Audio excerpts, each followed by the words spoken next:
This is Your Path, live, with Bishop Mark, live from Dallas Universal Life Church in Dallas, Texas.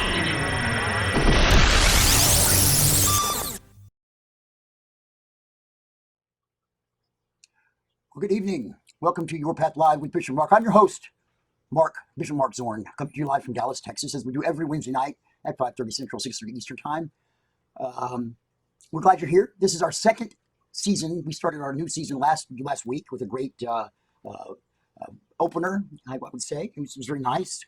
We had some big calls, and I enjoyed it very much, and I hope that continues throughout the rest of the season. We are a call-in show. This show is about you. That's why it's called Your Path with Bishop Mark. So please, there'll be across the bottom of your screen during the show, there'll be a link that goes across. Hit that link if you want to chat with me. We can talk about your religion. We can talk about your faith. We can talk about your Christianity. We can talk about your life. Anything you need to talk about, that's what I'm here for. This is Your Path. That's why it's called Your Path with Bishop Mark. So please, take advantage of it and call us. That's what we're here for, really. It's not just to hear me talk. It's to be with you and pray with you and talk with you and work through some of life's issues with you. And by doing that and doing it here, you help other people as well. So, it's kind of a win-win.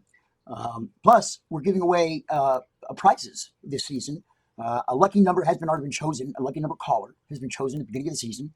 And we don't know what that is. We don't know what that number is. But when that number hits, they'll have a chance to win up to $100 for themselves. I believe $50 for the home church, which is kind of nice. That spin to win coming up right there on the screen. That's what it is. Check it out. So if you call in, you have a chance of winning money. You can't beat that. You get a chance to talk to me and win some money. Come on now. All right. Enough joking around. Today is a rather solemn day in American history and history of the world, I would say. Today marks the 23rd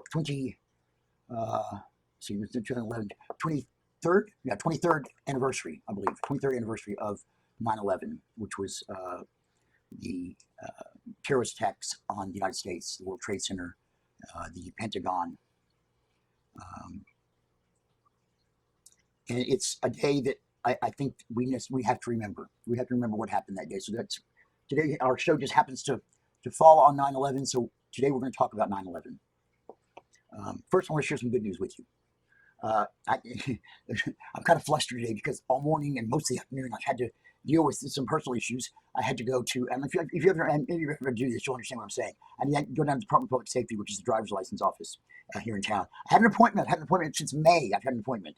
Still, they were 2 hours late getting me in there.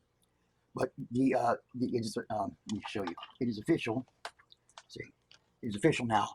Legally official, not just a court document, but it's actually a driver's license now that says I am now Bishop Mark Zorn, officially. So, big day for me. And so I'm kind of having mixed emotions here. It's a big day for me on that, and then we'll go to 9/11. But let's talk about 9/11, and we'll see what we can figure out about it.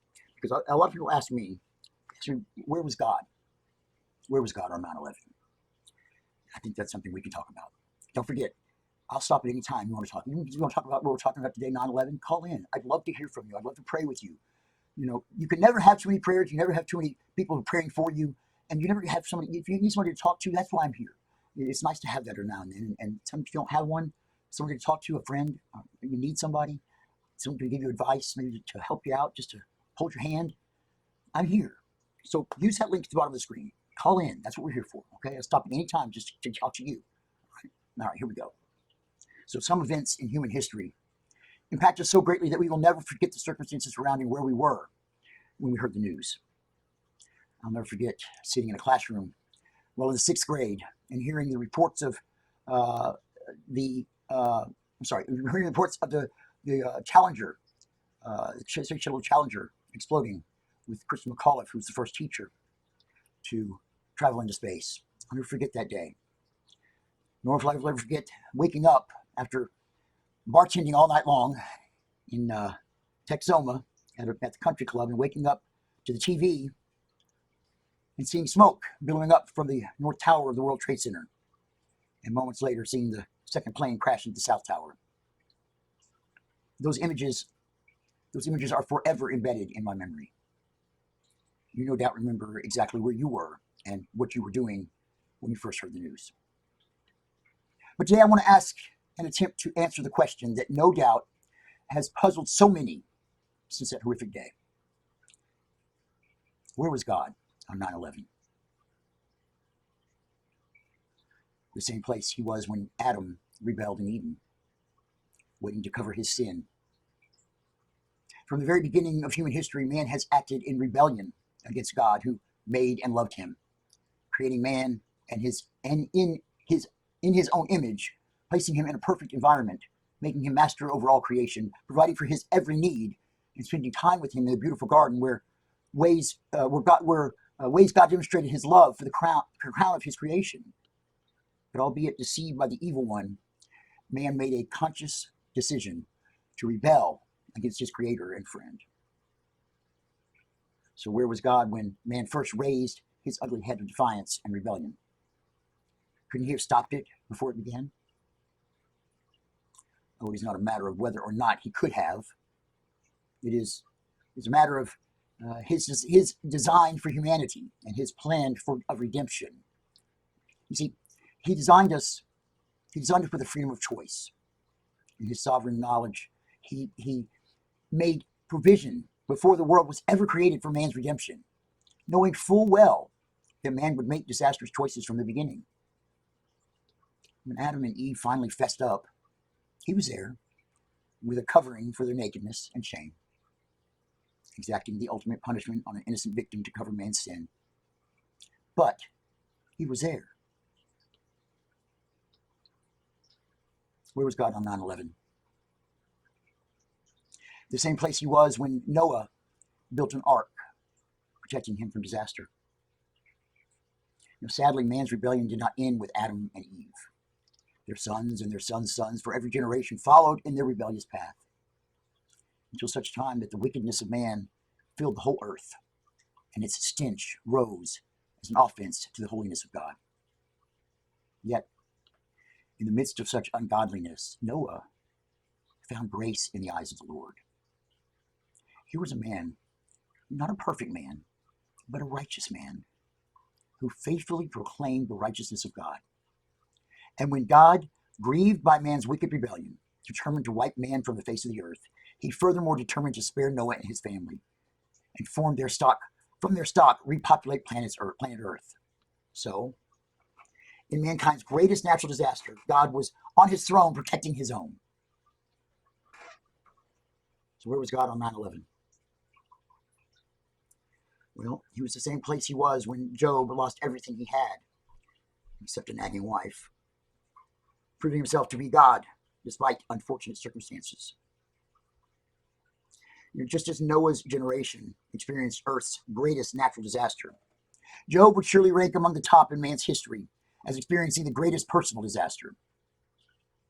Again, we see a man, a good man, a godly man, standing for what is right and hating what is wrong. Did being blameless and upright immune Job from problems of even disaster? Of course not. Job lived on a planet that at times experienced natural disasters such as tornadoes, earthquakes, and fire. There were evil men in his day too, who were willing to kill and steal to get what they wanted. And he became the special target of satanic fury. Satanic fury. As a result, Job lost everything of value, even his precious children. Where was God? Had he turned his back on Job? Would Job return to favor by turning his back on God? No, and no. God had not deserted Job, and Job would not curse God, even though he was urged to do so by a less than faithful wife. Where was God when Job was losing all? Where was he when Job's children were killed? Where was he when Job's flesh was racked with pain? Job maintained his integrity and recognized that it was God's prerogative to give and take, and it was his duty to bless the name of the Lord. So, where was God on 9/11? The same place he was when Abraham lapsed in faith, safeguarding the fulfillment of his promise. It might be successfully argued that today's struggles with radical Islamic fundamentalism are traceable to this unfortunate incident in Abraham's life. Follow me here. Abraham, the father of the faithful, had left his homeland at the prompting of his God and gone to a land that was to be given to his descendants after him. There was a slight problem. He had no descendants. He had a beautiful wife, lots of servants, and many possessions, but no descendants. So how would God fulfill his promise? How could he? Abraham was already an old man. Sarah was well past the years of childbearing. Did God need a bit of help? Along came Hagar. She was young and her womb fertile. It was not uncommon in his day to find a surrogate mother to bear a child for a barren wife. Maybe God did need some help. There's nothing wrong with helping God out, is there? God does his part, and we have to do ours. So to Abraham and Hagar is born a son, Ishmael, father of the modern Arab states. Not the son of promise. That distinction was to be reserved for Isaac, whom Sarah would eventually bear to Abraham when he was 100 years old, and she was 90.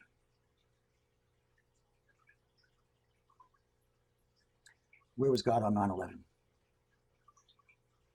The same place he was when Joseph was rotting in jail, accomplishing his perfect will. If ever anyone was misunderstood and ill-treated, it was Joseph. If anyone suffered wrongly, it was Joseph. Yet, with all his hardships, problems, and abuse, Joseph was able to honestly say, "You meant it for harm, but God meant it for good." This was certainly true in the case of his brothers selling him into slavery, Mrs. Potiphar falsely accusing him of attempting rape, and the lapse of the memory of his butler friend. Yet, each step of the way, God was able to take Joseph's trying circumstance and mold him ever more closely into the man he would one day become. He was there all the time. Though I'm sure Joseph must have wondered at times. Where was God on 9/11? We can go on and on and on and tell of experiences such as Moses on the backside of the desert being prepared for greater service. Samson groping in darkness, being strengthened in his hour of weakness. Jonah being swallowed by a fish, learning that God's way is best. Daniel being thrown to hungry lions, resting comfortably on a lionskin rug, while jealous men sought to end his life because of his faithful testimony. Peter and John beaten for preaching the gospel, being given greater opportunities for sharing the good news of Christ. Or Paul being stoned, shipwrecked, and imprisoned, yet being assured that all things work together for good to those who love God. But maybe the greatest insight into the heart of God when a tragedy strikes us, such as the 9/11 disaster, is to respond. We'll find out in a moment, because we're going to take a quick break. So we'll be right back to find the answer to that question. Come back to us.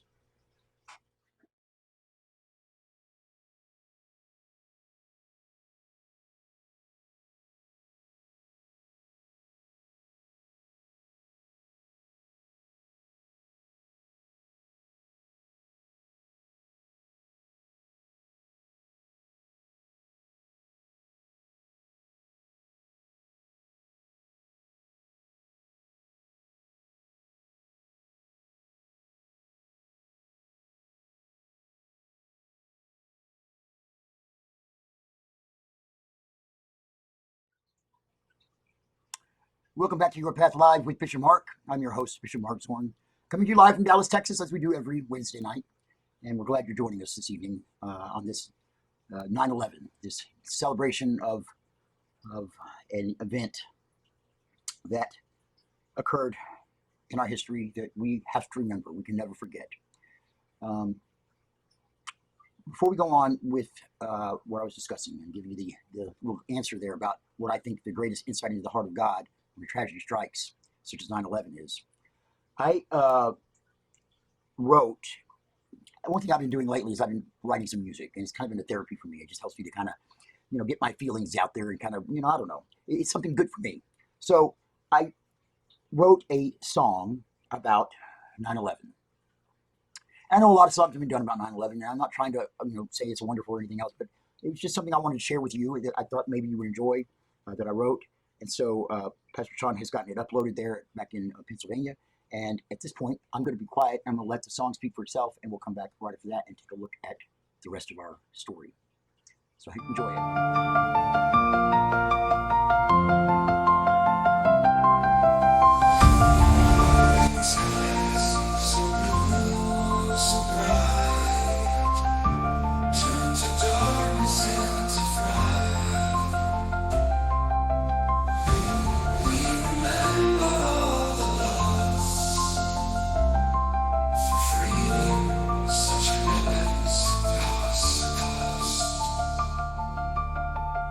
Smoke and ashes filled the air. Courage found beyond despair. Heroes rose amidst the flames. We'll remember all their names. Never forget that painful day. Never forget there's a better way. No hate, forgive, no time to waste. In God's hands our fears we place. Lives were changed in just a flash. Buildings crumbled into ash. Through the sorrow we will rise. Keep the faith and dry our eyes. Broken hearts and shattered dreams. In our prayers and in our screams. Unity found in the strife. Strength renewed in every life. Freedom is not free. Hate is not the key.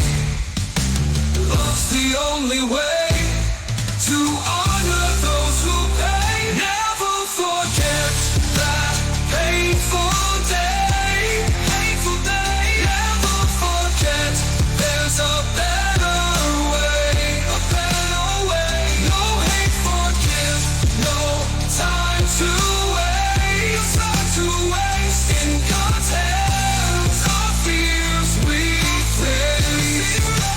Our fears erase. I give you a new commitment. Love one another. Just as I have loved you, so you should also love one another. No, never forget. Never forget. Love won't forget. Love one another. Love one another. Love one another. Never forget. Never, never, never. God bless America.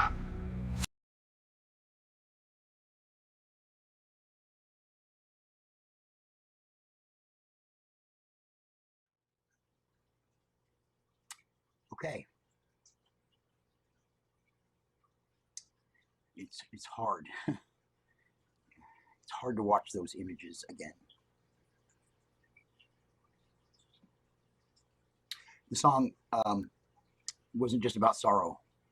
It was about forgiveness and love.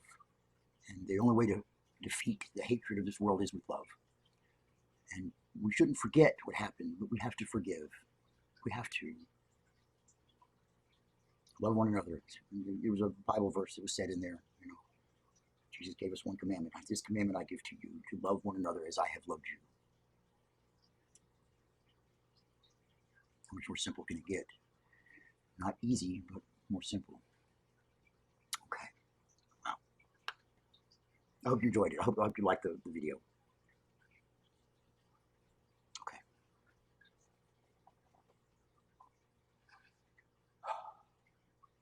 Maybe the greatest insight into the heart of when a tragedy strikes, such as 9/11, is to respond, where was God on 9/11? The same place he was when Jesus hung on the cross.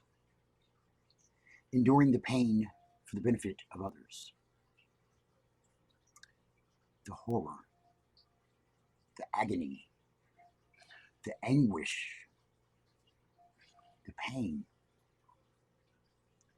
Not just the thorns on his brow, not just the lashes on his back, not just the bruises from the reeds and fists of his captors, not just he plucking off of his beard from his face, not just the spittle being hurled at him, not just the nails in his hands and feet, not just the piercing of his side. All of this, yes, plus the weight of the sins of the world pressing down on his shoulders. So, where was God when his one and only son hung dying on the cross? Didn't he know? Couldn't he have prevented it? Or stopped it? Was he helpless? Was he not aware? Did he not care?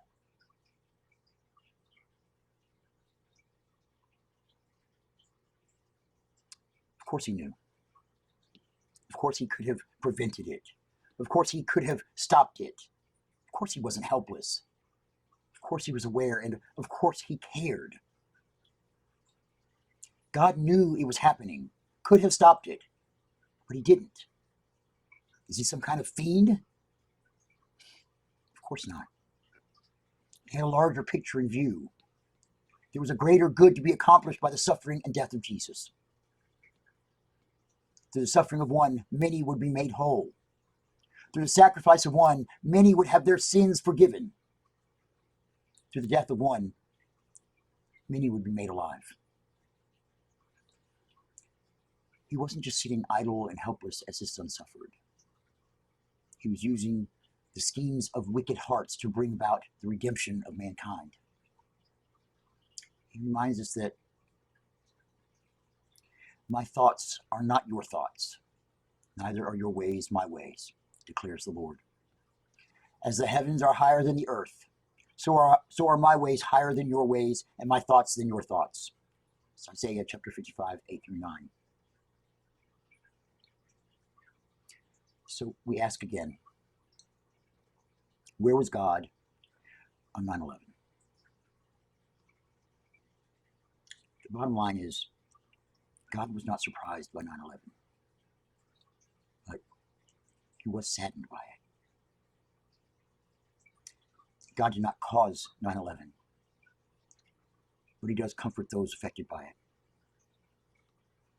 God may not prevent future acts of terrorism, but he will provide peace to those whose hearts are filled with hatred if they will turn to him.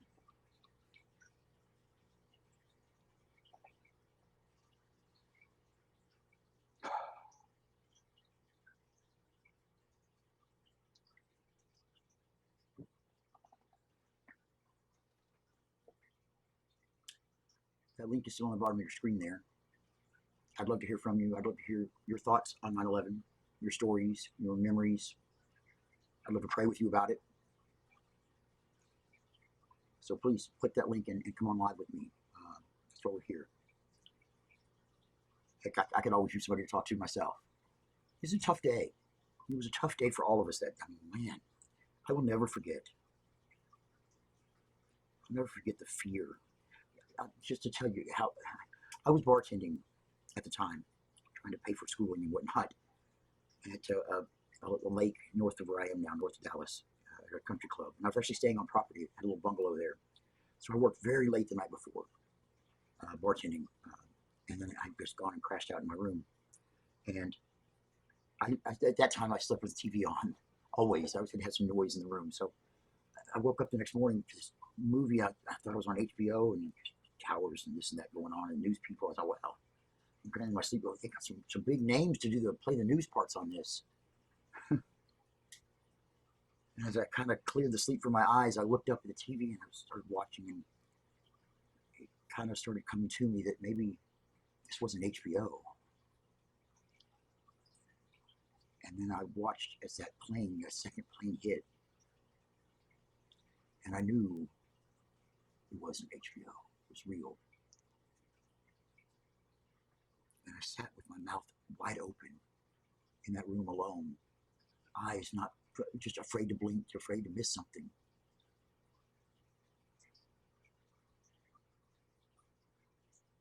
And I watched the towers fall. And I cried. And I was scared. I called my mother to make sure she was okay. I got in the car and drove to a friend's house that I hadn't really been, we had kind of around the outs. But I went because they were the closest person there and I needed to be with somebody. I didn't want to be alone. I was afraid. I was afraid. The nation was afraid. You know, William's a little too young to remember 9/11. He doesn't really remember the day. Hello. Hi.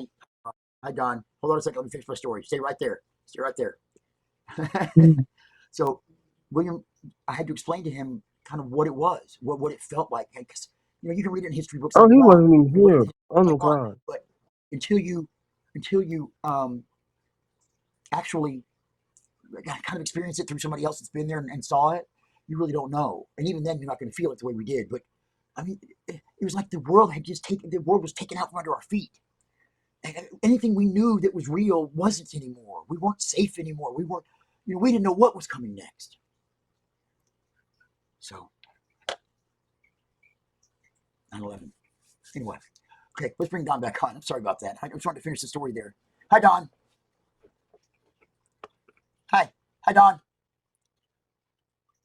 You're on. What is it? Hi, Hi. you're on. Nice to see you. I'm sorry I couldn't be there. I was trying to get down there, but something came up, so I had to stay here at the house. Oh, you I see my understand. beautiful family. Did you hear the good news? Um, what good news? Yay! It's official. It's official. Hi, Dr. Zorn. How you doing, Dr. Zorn? Yeah, I can stop living in Yeah, limbo now, having both names. How are yeah. you? I'm fine. Yeah, Okay. today's just Talk weird to me. because you just made me remember where I was that day, Well, tell me about it. and and the people that I was with, and the circumstances of me being where I was when it happened. Oh, it's just it's one Take your time.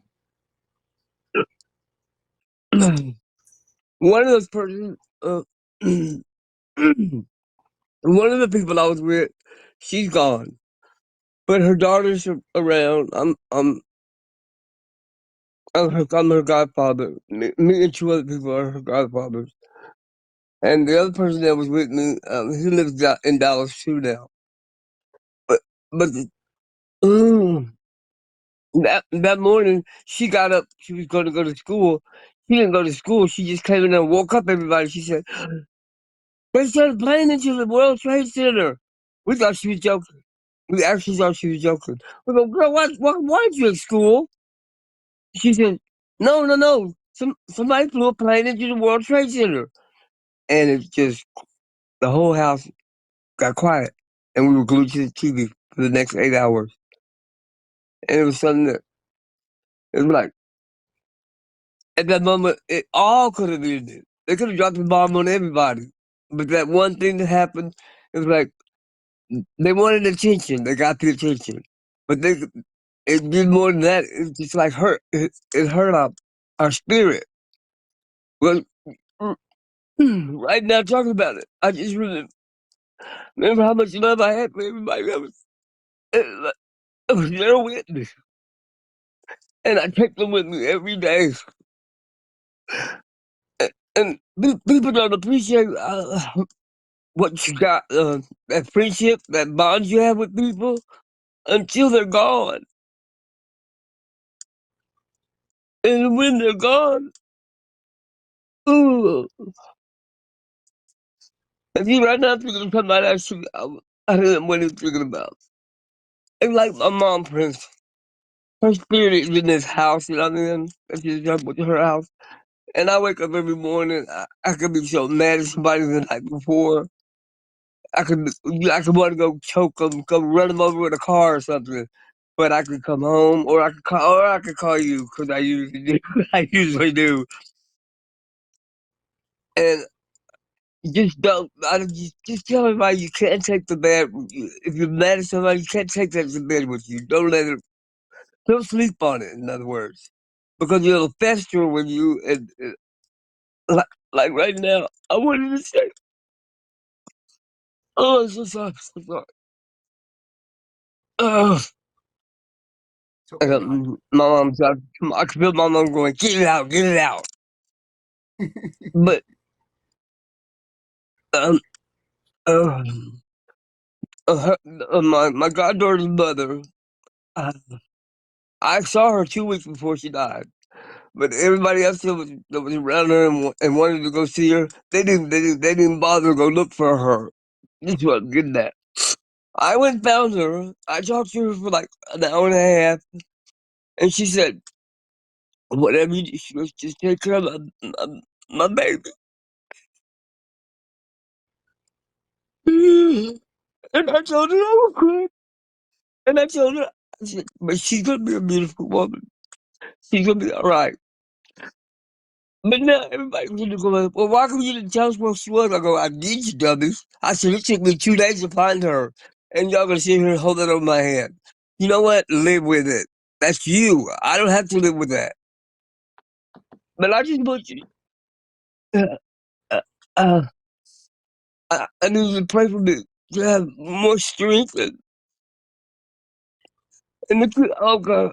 Sometimes I want to just, oh, there's just two people I'm talking about. This one person, he's so bitter and can I say hateful? Yeah, it is hateful. It's just jealous, hateful, envious, the whole thing, all of it, all rolled up into one. And anything that comes out of his mouth is so negative. But I just want to pray for him to understand you can't do it things for everybody, and you can't be there for everybody, but you can be there for yourself. And if you're not there for yourself, who gives a shit? Who cares? Or watch it. I got it. I caught it. Mm, Thank you. But no, my best friend has cancer. Yes, I know. No, I know. and he's gone through it 3 times, but this time,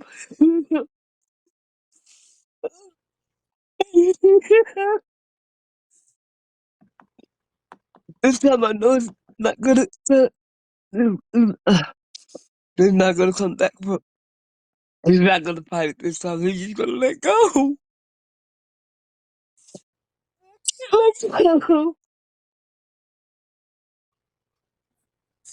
Oh, I just can't let go. I can't. And he knows how much I care, but I love him so much. And oh God. Oh, wow. Oh, Can I tell you, Don? You oh, don't have oh, to. oh. You don't have to let go. You don't have to. No, But I you'll have to don't. accept the fact that but you have to accept the fact that he's made a decision. You have to accept the fact that he made that decision on his own. It's his decision, and you have to respect No, it. no, I do respect it, It's hard. but I didn't know it was gonna hurt like this. Can I tell My you? mom passed away. I didn't cry. I didn't cry much. I could wake up some nights and I just be totally drenched. But I didn't know her and him. And now I know it's gonna hurt because I'm sitting here and she's going. I can feel her going. You gotta do it sometimes. You gotta. Just, boy. Uh, Death makes life what it is. Makes us appreciate the life that we have. At and least I I hope it do. does. I do. I do. Sometimes, like Oh this man, I 9/11. do. Think about 9/11. All those lives that I got instantly it. were over. Oh yeah, You never know when it's going to happen. You never know. I know. One thing I can say to you, John, let me just interject here to you. Okay. Yes, it's hard. And I can say things like, well, we all have to go sometime, things like that. No, We all know that. yeah. We know that. We got that, okay? But listen, let me tell you something. You've been given a gift. What is that gift? The gift is the time that you have now. Because so Yeah, many of us lose our family members, lose our friends, lose our loved ones and don't without get it. ever getting to say goodbye. I know that's what I'm talking. So I encourage you to take that time and use it wisely. I plan Yes. on it. Yeah. Sometimes it's easier at times like this Oh, to just go and shut down and just go in and turn into a cocoon and just say, I don't want to deal with it. I don't want to see it. If I can't see it, it's not real. But you know what? You'll regret that the rest of your life because this is an opportunity you've got to spend the last time that you're going to be able to spend with these people. Honestly, we should spend that time. We should be that way with everybody all the time. You never know when the end is coming. You should never know. Look at 9/11. All those people that I went to tried. work that day and never came home. Right, Seriously, you right. don't know. Love your friends, love your lovers, love your husband and wife, love your family. Always treat them that way. Because I if you do. don't, I do. you never know. We get angry. We I have tell about fights. Those things happen. But you they just got happen. to Yeah, move through it. We're human. We're all human. Yeah? yeah, yeah. You're with me That's now. why. Tell That's you what, what I Don, mean. I can say that's why me and you are such good friends because I know this time you hated me, I've hated you. It's like y'all just get away from me. And what do you? Hey, sometimes it isn't even 10 seconds. Okay, sorry. You okay? and sometimes it's not even necessary to say it. Sometimes we just, yeah. I We think don't have we to say realize, it. in the heat of the moment, it happens. We say things, it's over. And when it's over, it's over. Move on. Don't sit there and harp on it. Right? Right. Okay, Don. Hey, listen. Hmm. But, You're my caller today. You're the one who got called in today. So would you mind praying with me? yeah. That's what I call for. Good. I'm here to pray with you. Not out of You don't get a oh choice. You God. don't get a choice in this Sometimes matter. I'm going to pray. What else? What do you have something else you want to pray for, Don? yeah, just keep my mouth shut. Keep your mouth shut. No. No, Uh-huh. you'll never do that. Cause You'll never do that. oh, I need it today uh, because I was about to blow up on somebody and I know I shouldn't. Okay. okay. But I'm here. All right. Let's work on that. I'm not going to say you keep your mouth shut. How about we just work on maybe when to speak, what to say, not in anger. What to say? If that's what I want to know, what to say. Father Okay. in heaven, What is that? we come to you on this solemn day, a day that we remember the lives of so many that were lost, a day that we remember, a day that we can't forget. And we come to you with our own personal needs as well. And I come to you on behalf of our good buddy, our brother Don here, and for our other friend, Adrian, who we were speaking of. Adrian has been diagnosed with cancer for the third time and has elected to not take treatment. And you know that, Father. You're aware of that. And you know what's going to happen. And we ask that you make this time special for all of us, that we use our time with our friends, all of them, for the most, at the most, for the most benefit of all of us, that we show our love to everybody always. Also ask that you help our friend Don here. Help him be comforted. Help him understand that death is Supposed to not come the in end, but there the beginning, because we can get and old it's the friends gift. here.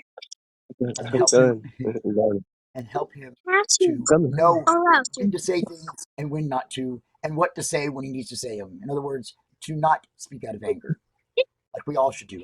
I'm going to pray for that for myself as well, Father. Please help us all to not speak out of anger because it's something we do and something we don't need to do. We need to think before we speak. So, Father, on this day of remembrance of all of the souls, all the heroes, all the people of our world, we ask that you offer some peace, some love, and some comfort for all who have been affected by loss. We ask all of this through Christ our Lord. Amen. Don, I heard somebody talking there. Who was that now? You can Where'd she on it. go? Well, it's a beautiful day out there. Come here, hurry. There he is. Say hi. Hi. How are you? He wanted to say hi to Yeah, you past 3 you tell weeks. her she was live on the air? You know you went live. You're live, right? You're live on TV. Say hi, hi, Hi. Dr. Zorn. What is your name? Trinity. Hi, And there Trinity. she goes. I know all about Trinity. I know all about Trinity. All right. Don, I thank you for calling in today. She went hi and she's gone. Look. Look at that weather. Look at how beautiful it is out there. See, I'm stuck inside. You're out there in the beach. We should have done an on-site Okay. show today Oh, outside. It's too pretty. it ain't all what it's cracked up to be. No, I'm going to see Hey, my neighbor. Huh. okay. Hey, look behind me. What? Look, I see it. I was going to say something earlier. new banner. I know it's You cool like it? looking. I love it. I love it. All Dr. right. I'll let you Zorn. go take care of your business. I Hey, will. give I'll me a talk call to you later. I down want in to a talk little to you some bit. more. I Okay, will. just come on by. I'm still crying though. It's gonna be okay, Don. Okay. I love you, I man. know. Love you I too. might see Bye. you. Seriously, get your butt over here. Uh-huh. Okay, I will. See you I later. will. See you later. See you Bye. later. Never a dull moment with Don around.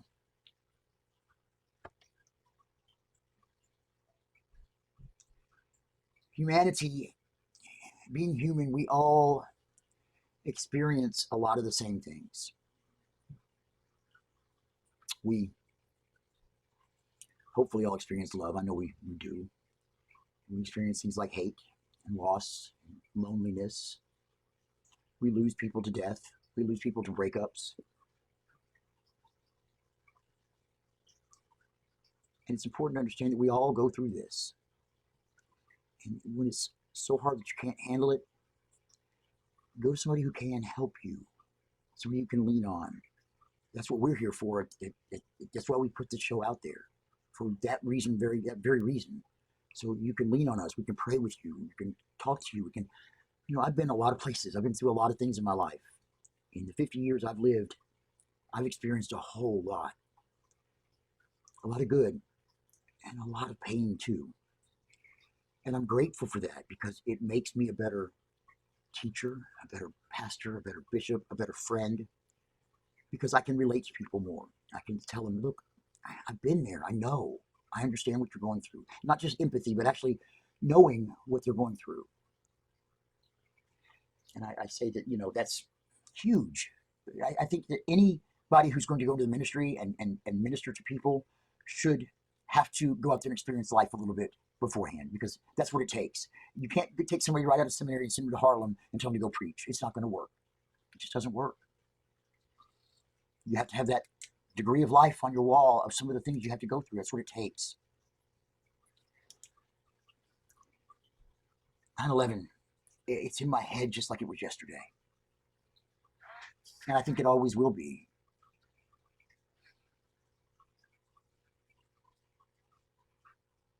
It makes me think of, the things I remember from history books, like, World War II, World War One, heck, even the Revolutionary War, anything like that. The things in history that have happened that we weren't there for, but we read about, boy, you really just don't know until you experience something like it.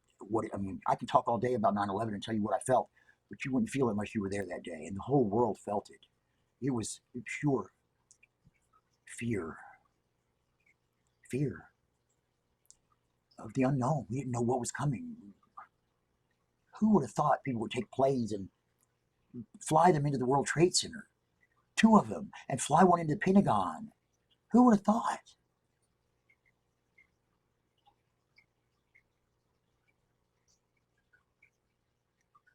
I relive it over and over and over in my head. I wonder, I put myself in the shoes of the perpetrators, the people that did it. I put myself in the shoes of the people on the plane. I put myself in the shoes of the people in the building.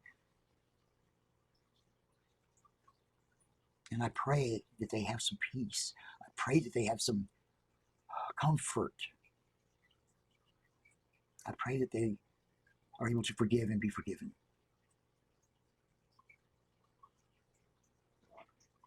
We have to remember that we are all in this together. No matter your race, your nationality, your religion, your sexual identity, we are all here on this one little bitty planet together. And you only get one chance at this, folks. Make the best of it. Love one another as I have loved you. Love one another as I have loved you. We can fight evil. We can fight hate. We can fight terrorism and Satan with a four-letter word. L-O-V-E. Love.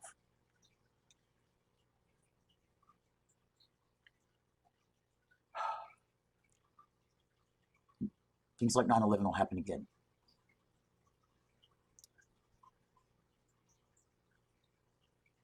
Because sin and hatred and Satan are still in our world.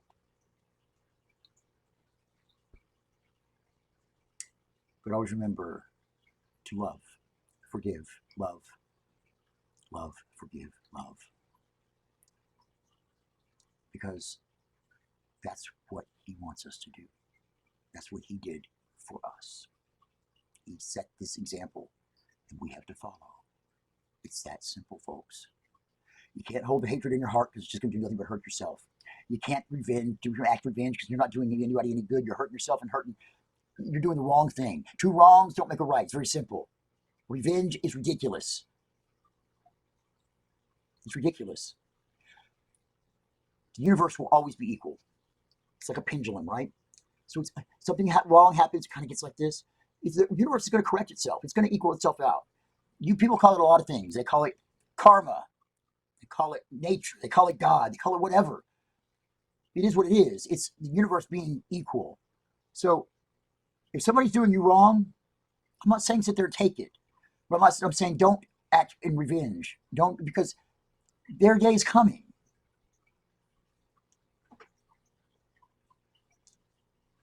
What goes around comes around. That's the saying that comes to mind there. And I'm not saying that out of being vengeful, being hateful. I'm just saying, look, that's a warning. It does. For me and everybody else. What you do is what you get in return a lot of times. So, okay. For those of you who didn't experience 9/11, I hope you had a little insight into it today. Kind of see what it was like and what it made us feel like and what we had to think about. It wasn't just that day. It was about our entire lives. I mean, it's like your life passing before your eyes when you see things like that happening. Everything that's ever happened to you becomes so clear, and you wish you'd done this and wish you'd done that. And don't wish you did it. Do it now. Okay? All right.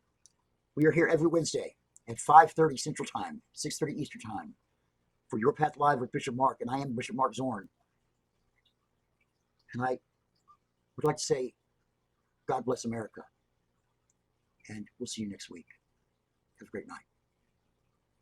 Thank you for watching Your Path Live with Bishop Mark. Please join us next Wednesday at 6:30, 5:30 Eastern Time right here for another episode of Your Path Live with Bishop Mark. God bless you and have a great week.